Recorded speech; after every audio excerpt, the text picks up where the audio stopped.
Guys, pork calderita naman yung lulutuin natin ngayon sa lutong bahay. Ang lutong bahay ni Kuya. So, ito po yung ingredients.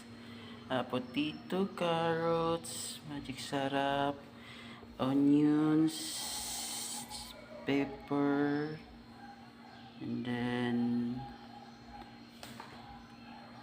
yan, may sauce, Del Monte, at saka black pepper with onions,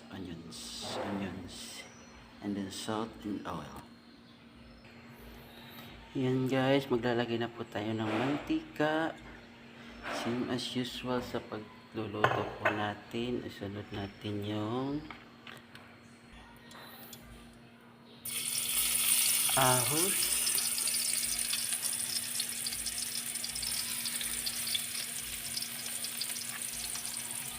onion,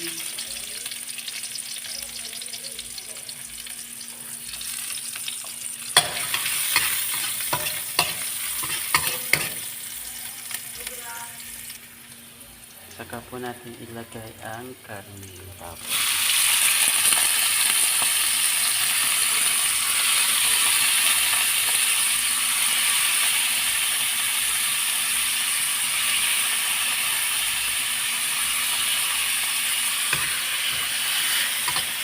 So, palalambutin muna natin ito bago natin ilagay yung ating potato and carrots.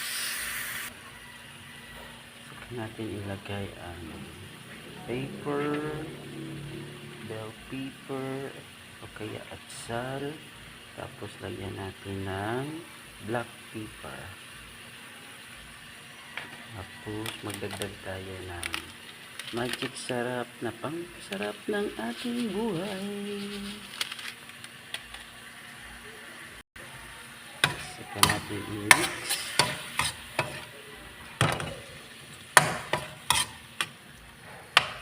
Tapos mag-a-add na tayo ng water para sa sabaw niya.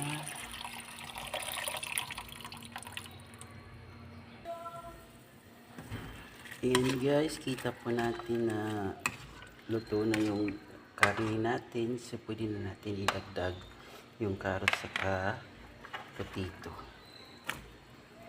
Una natin idagdag yung carrots.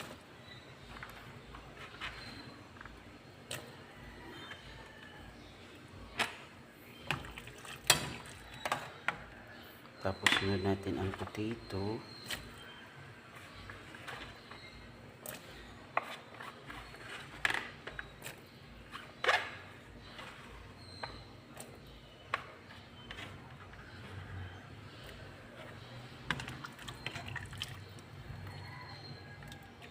Tapos pabukalan na natin ulit. Nga din pala ako ng cornstarch para mamaya lalagay natin para maging malapot yung sabaw natin, yung sauce niya, kasi hindi na tayo gagamit ng tomato paste. Ayan guys, nagbukal na siya, so pwede na natin idagdag yung ating original style tomato sauce.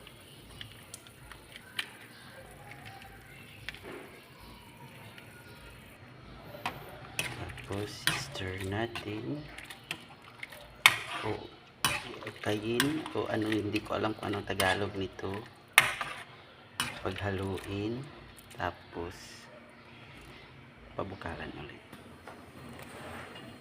Ayan guys, kaya kung sa tingin nyo ay luto na yung gulay at saka yung karne natin, so pwede na natin ilagay yung cornstarch. Ito, cornstarch po to para pangpalapot.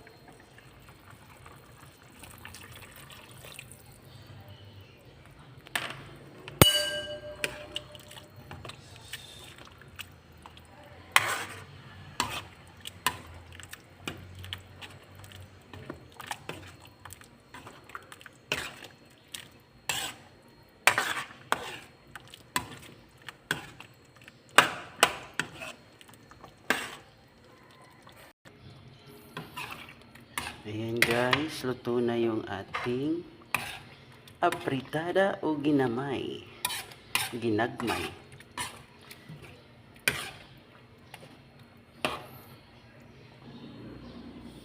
guys, ito na po yung finished product natin na apritada.